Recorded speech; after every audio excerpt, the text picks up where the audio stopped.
Қазір мен сіздерге основаманан кәжекейді қалай пішуін көрсетемін.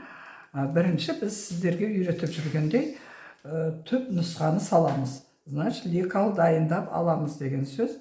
Ол үшін мойным менің 16 сантиметр. Міне 16-ны алып, мына ең жоғарғы жақтан бастаймыз. 16-ны бөліп салдым. Негізі ешқандай миман бөлмеңіздер, шатысып кетесіздер. Қате бөлулеріңіз де мүмкін. Мінекей 8-ді аламыз. Бұл кез келген адамдарға осы алдыңғы жағын 8 сантиметр саласыздар. А мына жақ жаңағы 16 сантиметр болды. Оны 2-ге бөліп салдық. Міне бұны енді біз мынадай линейканың көмегіменен сіздер салуларыңызға думалақтап сызуға болады. Міне көрсеңіз, өте әдемі шықты. Енді біз иығын саламыз. Иығын салу үшін мына жерден осылай қойып 12 сантиметрімізді аламыз. Бүйтіп, міне менің иығым 12 болған. 12-ні алдым. Мына жоғары қарай барлық адамға 4 сантиметр болады. Міне 4-ті алдық. Міне нүкте қойып алдық. Енді осы жерге сызып аламыз. Бұлай сызып алдық. Енді біздің ширина плеч дейміз, шапа деген ширина плеч. Соны саламыз. Мінекей 12, міне көрсеңіз 12 келді мына жер екен. Мына жер жаңа көрдіңіздер 4 сантиметр болды. Міне үстіп мына жерде 12-мізді сабалдық. Енді бізге қолтық жағын табуымыз керек. Қолтығын табу үшін оғы дейді ғой, оғымыз табу үшін осы жерге қойып, кішкентай размер болғандықтан 18 қоямыз. Егер 50-ден ары қарай болса, сіздер 20 қойып отырасыздар. Енді осыны көкірек айналасы бұл, соны тауып алдық. Көкірек айналасын енді біз осылай сызып қоямыз. Міне сызып алдық. Енді бұл жерге көкірек айналасын жазамыз. Ога дейміз. Көкірегіміз окружность груди. Оған емшегіміз бар. 3 қосасыз. Оны 2 бүктей саласыз. Сонда менікі 46-шы размер болған. Қосамыз 3, бөлеміз 2-ге. Көкіректің айналасын өлшеген кезде сол размерге жатады. Міне енді 46-ны аламыз. Міне 46-ны алдым. Енді 3 сантиметр қосамыз. Міне 3 сантиметрін қосып алдық та, осы жерге біз белгілейміз.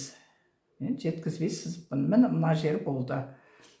Көрдіңіздер, енді біз шығысы дейді, өңше айтам, 2 қолдың арасын өлшеңіздер деп.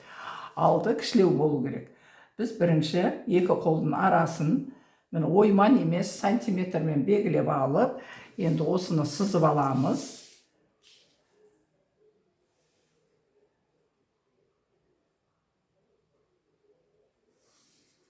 Бұл жерге шығысы деп жазамыз.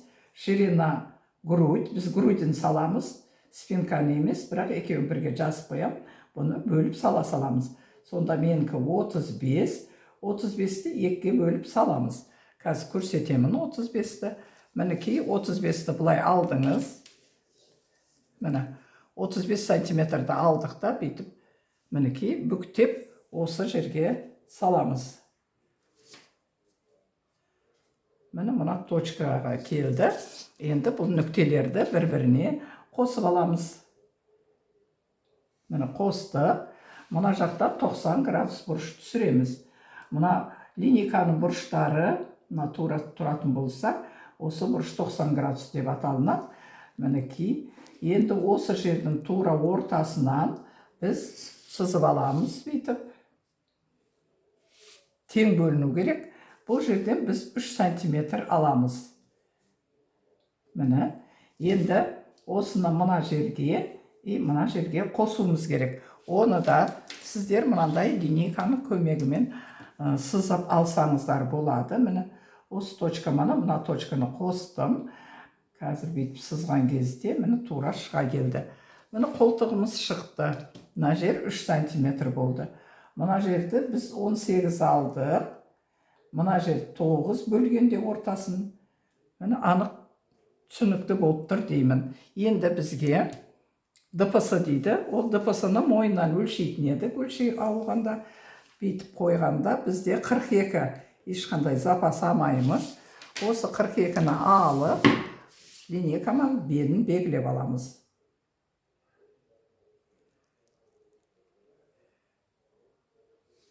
Міне, белгілеп алдық.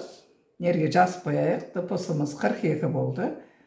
Длина перед, длина спинка дейді. Біз передті алып отырмыз, 42 болды. Еш нәрсе қоспай, осыны осы жаққа сала саламыз. Енді мына отыны тауып алдық. Отыны бөлеміз 2-ге. Менде 39 сантиметр болды белім. Оны 2-ге бөліп саламыз осы жерге. Міне бұлай 39-ды тауып аласыздар да, осылай бөліп саласыз. Міне осы жерге келді. Енді 1, 2, 3-ті қосамыз. Ол міне. Енді мінерге бөлек жазып қойыңыздар. 3 деп.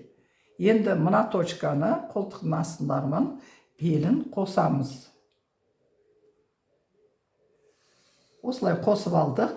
Енді бізге қыздар бөксені табуымыз керек. Бөксе деген мына жерден біз кез келген адамға қай размер болса да 18-ді саламыз. Нерге жазып қоям. Мына 18-ді бұл барлық адамға қолдана бересіз. Ол бөксені табу үшін. Енді осы жерден біз сызып аламыз.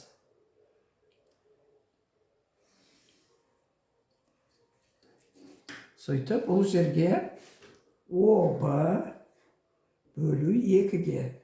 Обымыз 50 сантиметр. Оны 2-ге бөліп саламыз. Мінекей. Обыны аламыз 50. Міне сантиметр көмегімен бұлай бүктейміз да, осылай саламыз. Міне салып қойдым. Енді осыны мынаның көмегімен де сызсаңыздар болады. Ол үшін жіңішке жағынан бастауымыз керек.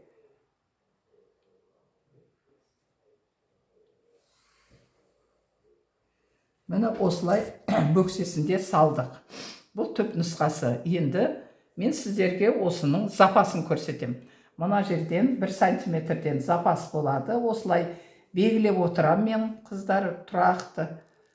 Осы жерден біз қырқамыз 1 сантиметрден. Ал мына жақтан біз запас қоспаймыз. Наоборот, мына сызықты көрсетіп қырқамыз. Мен әтеге белгілеп тұрмын, сонда сәл әрегірек қырқасыздар. 1 миллиметрдей. Міне барлығына осылай белгілеп аламыз да, осылай қырқамыз. Сонда біздің сызығымыз тұрақты қалып отыру керек.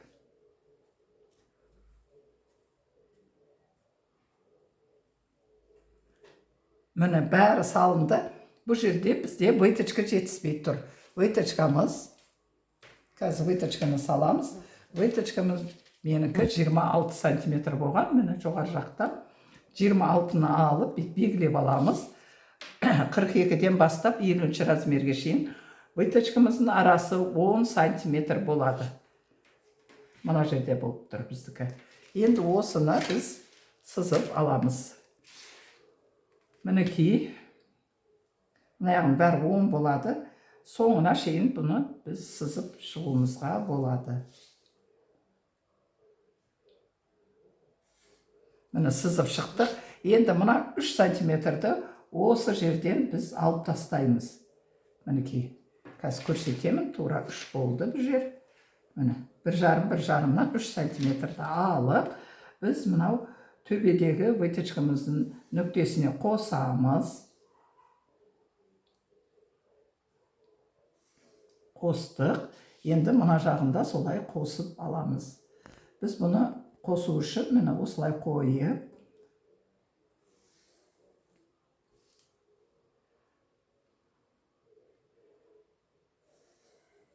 мені сызып алдық. Өте әдемі шықты. Енді қолтық асты выточкасын аламыз. Оған 7-8 сантиметр мен өңше 7 аламын. Енді осы жерден 2 сантиметр жоғары, 2 сантиметр төмен аламыз. Мінекей. 2-2-ден. 2-2-ден. А мына жер 1,5-нан болды, иә? 1,5, 1,5-нан. Енді осы точканы мына ортасындағысын мына выточканың ұшына қосып аламыз. Міне, енді екіні қосамыз. Міне, қыздар міне үстіп салып болған болды, өте әдемі шықты. Бірақ тігер кезде біз осыны 2 сантиметрде жеткіздірмей тігуіміз керек. Егер бүйтіп тіксеңіздер 4 бүршек болады. Міне түп нұсқа осы. Сіздердің бар үйренетін түп нұсқаларыңыз осы. Осы арқылы біз моделировать етуге болады. Қазір мен оны да сіздерге көрсетемін. Оны істеу үшін бізге мына шығысы точкасы тұр. Осы шығысы точкасын мына мәмесінің қасына қосамыз. Выточкамыздың ұшына қосамыз. Міне осылай қойып қоямыз да. Міне қосып алдық линейканың несімен. Мына жер қате сызылып кетті. Мінекей принцесса выточкамыз осы. Бар болғаны осы сызбасы. Енді қырыққан кезде қалай болатынын көрсетемін.